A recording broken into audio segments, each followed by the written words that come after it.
अंजलि अवस्थी अब नेहले पर दहला डाल रही है।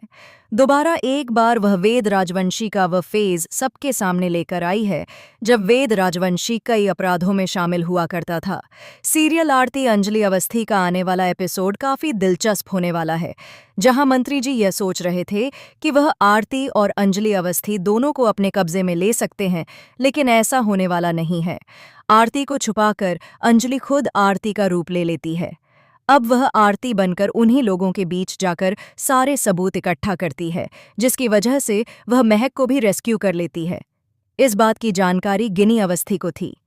रानी मौजूमदार फोन करके मंत्री जी को बताती है कि आप लोग अपने फार्म हाउस से चले जाइए, वरना कुछ गलत हो सकता है। लेकिन वे लोग उसकी बात नहीं मानते। तभी अंजलि पुलिस के साथ वहां पहुंच जाती है, मगर अंजलि आरती बनकर नहीं जाती। वह पहले आरती का रूप धारण करके सबूत इकट्ठा करती है और फिर वापस आ जाती है। इधर एक बड़ा प्लान बन चुका होता है। युवराज ठाकुर सुझाव देता है कि अगर अंजलि को काबू में करना है तो उसके पिता को पकड़ना पड़ेगा।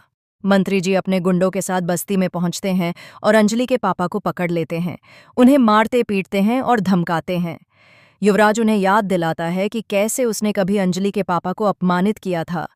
तब अंजलि के पापा उसे याद दिलाते हैं कि शायद तुम्हें याद नहीं, मेरी बेटी ने तुम्हारे गले में पट्टा डालकर सिवान जिले के ठाकुर परिवार को घुटनों पर ला दिया था और तुम्हारी नाक कटवा दी थी। यह सुनकर युवराज गुस्से से आग बबूला हो जाता है।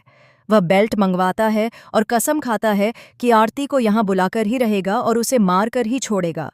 लेकिन वहां आरती नहीं, बल्कि अंजलि आरती बनकर पहुंचती है। वह सबको अपनी बातों में उलझाकर वहां से भेज देती है। अपने बापूजी को भी वह उसी समय अपशब्द कहती है, जिससे वे नाराज हो जाते हैं और उसे पहचान नहीं पाते। वे उसे डांटते हैं, यहाँ तक कि थप्पड़ मारने के लिए हाथ भी उठाते हैं। तभी अंजलि उन पर बंदूक तान देती है और सबके सामने उन्हें अपमानित कर देती है, ताकि उसका भेद न खुले। जैसा उसने पहले समझाया था, वैसा ही सब लोग वहां से चले जाते हैं। इसके बाद अंजलि अपने बापूजी को सारा सच बता देती है। वहीं दूसरी तरफ रानी मौजूमदार राघव सिंह राजपूत को धमकाने में लगी रहती है। लेकिन राघव साफ कह देता है कि तुम सबको अपनी मुट्ठी में कर सकती हो, लेकिन एक शख्स है जिसे तुम कभी कंट्रोल नहीं कर पाओगी, और वह है एडवोकेट अंजलि अवस्थी। गिनी यह सुनकर चिढ़ जाती है और कहती है कि कल केस तो तुम ही हमारे लिए लड़ोगे, और कैसे लड़ोगे यह मैं अच्छी तरह जानती हूँ।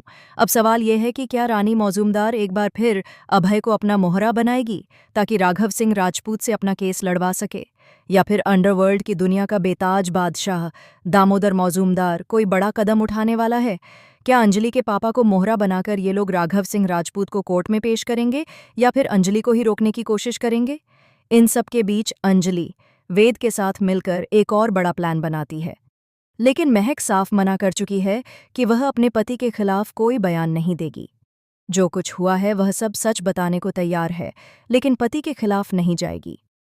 अंजलि उसे समझाती है कि अगर तुम ऐसा करोगी तो अब तक की हमारी सारी मेहनत बेकार हो जाएगी। इसके बावजूद महक मानने को तैयार नहीं होती। तब वेद राजवंशी अपने पुराने अंदाज में लौटने का फैसला करता है। आप जानते हैं कि अगर वेद अपने पुराने रूप में वापस आ गया तो राजवंशी परिवार के लिए हालात बेहद खतरनाक हो सकते हैं। राजवंशी परिवार को अपनी मुट्ठी में लेने के लिए अंजलि वेद को उसके पुराने अवतार में लौटने के लिए तैयार करती है। वेद कमर पर पिस्तौल लगाकर राजवंशी परिवार के बीच पहुंचता है और अपनी ही बहन पर पिस्तौल तान देता है। वह कहता है, अगर तुमने हमारा साथ नहीं दिया तो सोनल को मैं मार दूंगा। अब देखना दिलचस्प होगा कि अंजलि की यह चाल कितनी कामयाब होती है। क्या वह कोर्ट जाने से पहले महक को बचा पाएगी? क्या वह अपने पापा को मंत्री जी के गुंडों से छुड़ा पाएगी? अपनी राय कमेंट बॉक्स में ज़रूर लिखें और ऐसे ही धमाकेदार ट्विस्ट जानने के लिए चैनल को सब्सक्राइब करना न भूलें।